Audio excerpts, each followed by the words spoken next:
နေကြတယ်အရာရာငါသာတက်ငါသာမျက်လူထင်နေကြတယ်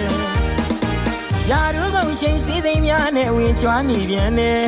စီးပွားရေးလဲငါကသာသမီသားရေးလဲငါမငါမတည်မြဲတဲ့အရာတွေအတွက်မာနရိဖက်မှန်တက်နေကြတယ်ဘဝဆိုတာကဘာမှမတည်မြဲတယ်မြက်ဖြားနေစကြည်ပြခဏကွယ်အနိတပါမအတိမြက်ပြီလိမ့်မယ်ကံထညာလာမတန်သမျှရပါတယ်မှန်ကြွရင်တော့ခံရပြီလိမ့်မယ်မှန်ချမှာဟန်ကြလိမ့်မယ်တကယ်